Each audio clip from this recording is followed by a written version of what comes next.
Baik, Assalamualaikum warahmatullahi taala wabarakatuh. Di sini kami sebagai kelompok 7 akan mempresentasikan tentang implementasi strategi bersaing. Sebelum itu, perkenalkan diri saya Muhammad Fahmi Abdillah, dan yang kedua yaitu Ulia Nurjana, dan yang ketiga yaitu Anissa Rahma.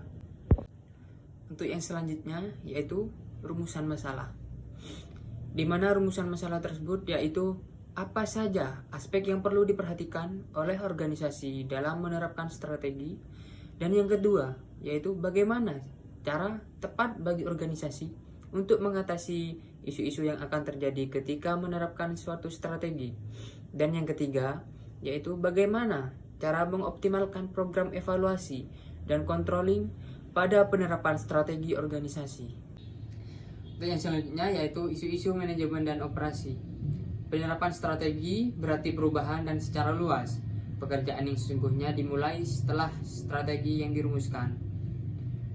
Manajemen strategi merupakan proses atau rangkaian kegiatan pengambilan keputusan yang bersifat mendasar atau menyeluruh, disertai penetapan cara melaksanakannya, yang dibuat oleh pimpinan dan diimplementasikan oleh seluruh jajarannya di dalam suatu organisasi, sehingga semua tujuan-tujuan perusahaan atau organisasi tersebut akan dapat tercapai dengan sukses.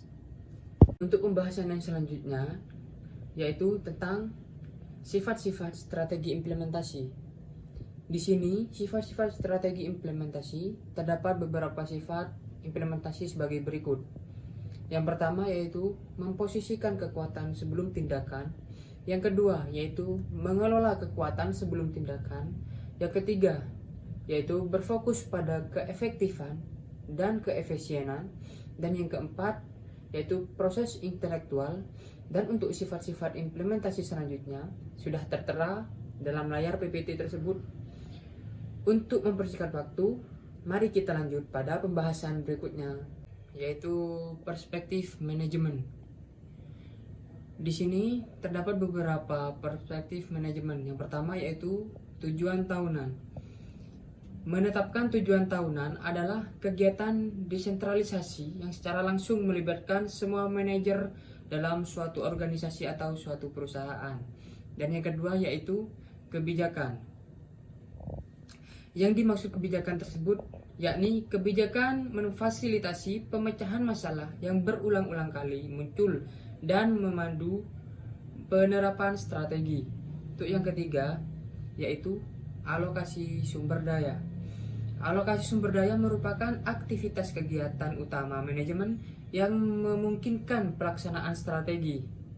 Untuk yang selanjutnya yaitu mengelola konflik. Yang dimaksud mengelola konflik yaitu saling ketergantungan, tujuan dan kompetisi untuk sumber daya yang terbatas sering menyebabkan konflik. Konflik dapat didefinisikan sebagai perselisihan antara dua pihak atau lebih pada satu atau lebih masalah di dalam suatu perusahaan. Yang selanjutnya yaitu nomor 5, mencocokkan struktur dengan strategi. Di sini terdapat dua alasan utama perubahan dalam strategi.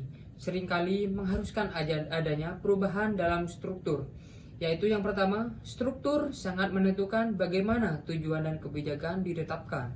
Dan yang kedua yaitu struktur mendikte bagaimana sumber daya akan dialokasikan. Yang selanjutnya yaitu restructuring dan re-engineering, atau biasa disebut restrukturasi dan rekayasa ulang. Restrukturasi juga disebut sebagai perampingan, penataan, atau pengelompokan kembali, menyangkut pengurangan ukuran perusahaan dalam hal jumlah karyawan, jumlah divisi atau unit, dan jumlah tingkat hierarki dalam struktur organisasi perusahaan. Untuk yang selanjutnya yaitu mengelola resistensi terhadap perusahaan, di mana resistensi terhadap perusahaan dapat dianggap sebagai ancaman terbesar terhadap pelaksanaan strategi yang berhasil. Dalam hal ini, karyawan mungkin hanya membutuhkan informasi yang akurat saja. Implementasi strategi yang sukses bergantung pada kemampuan manajer untuk mengembangkan iklim organisasi yang kondusif untuk suatu perusahaan tersebut. Baik, saya Anissa Rahmah akan meneruskan penjelasan dari teman kelompok saya mengenai tindakan organisasi. Di era modern ini, organisasi harus dapat pintar-pintar untuk mengambil hati konsumen. Salah satu adalah dengan menerapkan suatu strategi yang cocok dengan lingkungan pasar. Adapun berikut langkah-langkah awal yang akan diambil oleh suatu organisasi dalam menerapkan strategi. Yang pertama adalah menghasilkan produk yang bermutu baik. Karena produk yang bermutu baik tentulah akan menarik perhatian konsumen. Yang kedua, organisasi harus dapat memasarkan produk dengan baik.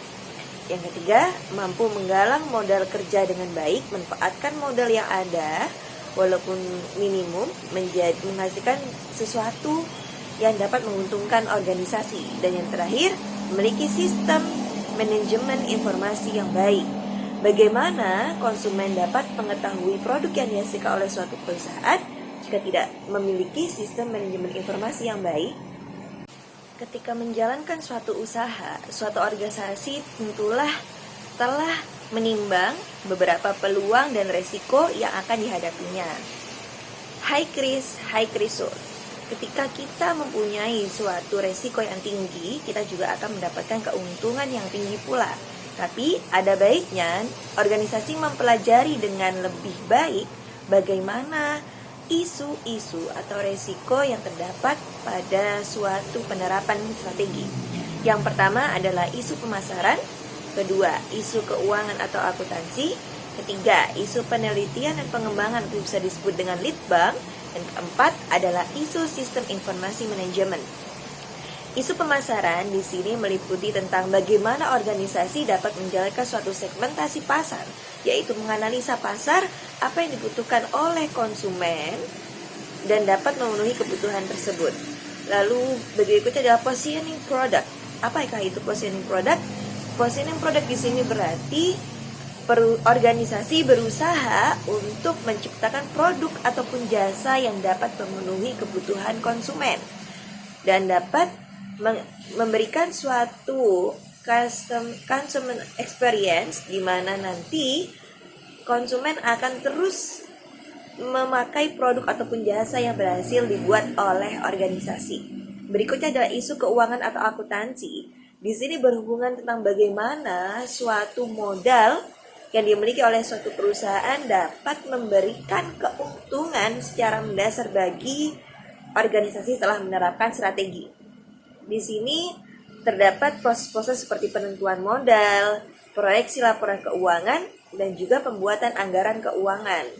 Di sini juga akan terjadi suatu analisis di mana membandingkan antara saham dan laba yang akan dihasilkan. Apakah saham ataupun modal di sini akan lebih tinggi dibandingkan dengan laba yang nanti akan diterima setelah menjalankan atau menerapkan strategi.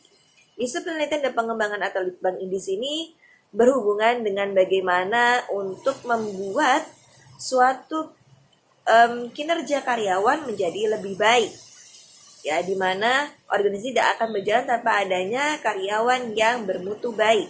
Lalu isu sistem informasi manajemen di sini berhubungan dengan bagaimana transparansi yang terjadi antara organisasi dan juga konsumen, di mana pada era modern ini semua serba digital, bukan?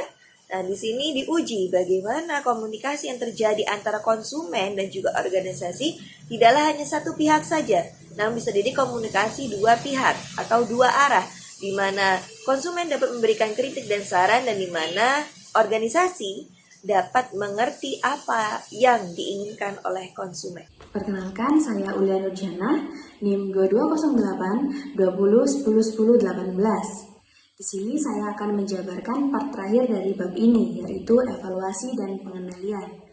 Evaluasi dan pengendalian merupakan tahapan terakhir pada manajemen strategi.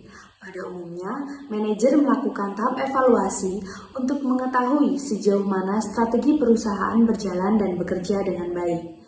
Pengendalian akan dilakukan oleh manajer setelah manajer mengetahui hasil dari evaluasi strategi yang telah disusun di awal oleh perusahaan. Terdapat 4 macam proses evaluasi yang seharusnya dilakukan berkaitan dengan pelaksanaan strategi, yaitu yang pertama, kontrol atas asumsi-asumsi atau prediksi yang mendasari terpilihnya strategi.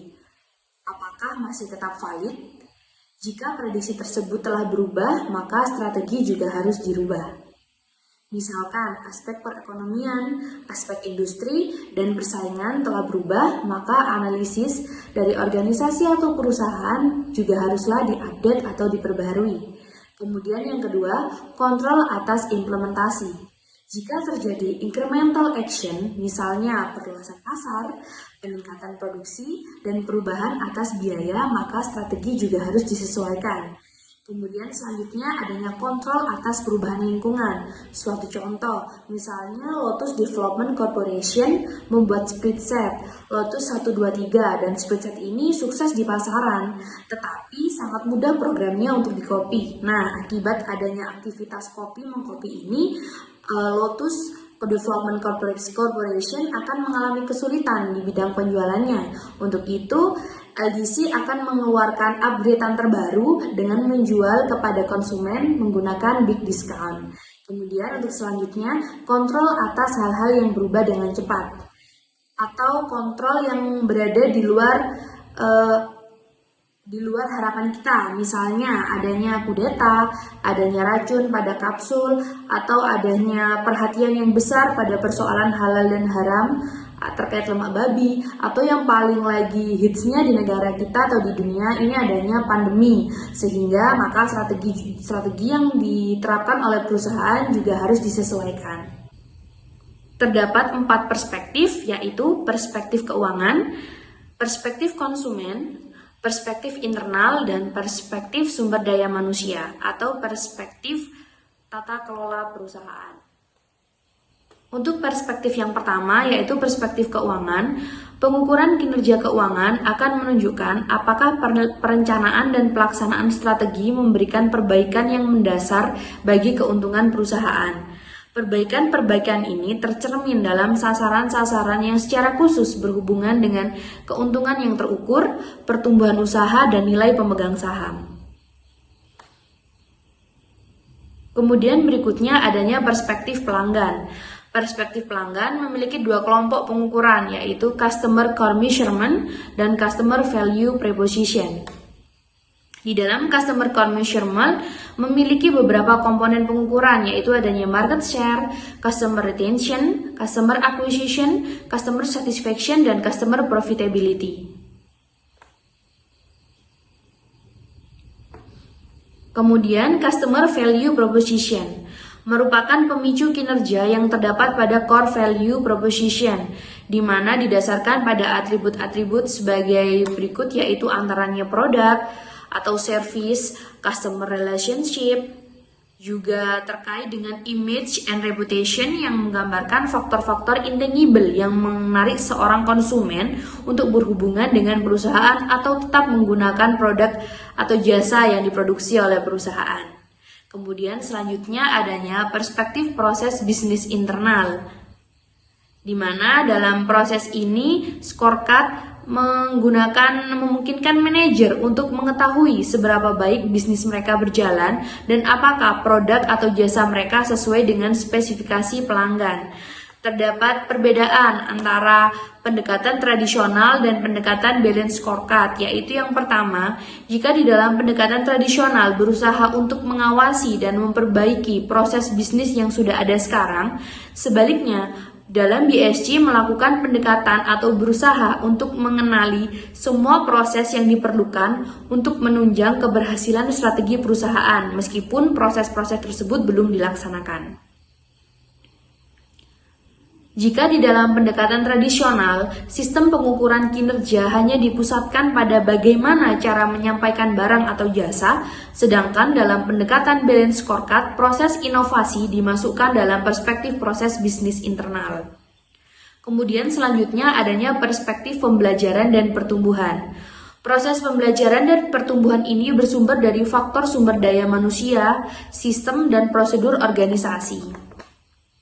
Menurut Kaplan dan Norton, learning lebih dari sekedar training karena pembelajaran meliputi pula proses monitoring dan tutoring, seperti kemudahan dalam komunikasi di segenap pegawai yang memungkinkan mereka untuk siap membantu jika dibutuhkan.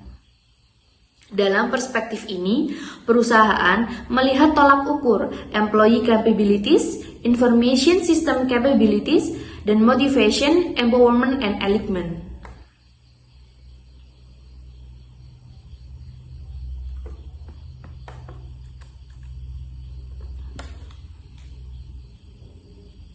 Dan yang terakhir, bab penutup. Penerapan strategi harus dilakukan dengan sebaik mungkin, dengan mempertimbangkan setiap aspek yang saling berhubungan. Banyak isu-isu atau resiko yang akan bermunculan dalam penerapan strategi. Oleh karena itu, organisasi harus dapat meninjau pasar dan mempertahankan pemenuhan konsumen. Evaluasi dan kontrol merupakan tahap akhir dalam melakukan penerapan strategi organisasi. Hal ini berhubungan dengan produksi dan kinerja karyawan selama penerapan strategi. Dan yang terakhir, inti dari strategi adalah memilih apa yang tidak boleh dilakukan, menurut Michelle Porter. Sekian penjelasan dari kami, dari kelompok 7. Apabila ada tutur kata yang salah, kami minta maaf yang sebesar-besarnya. Cukup itu dari kami. Allahumma fiq ila qawmi thoriq. Wassalamualaikum warahmatullahi wabarakatuh.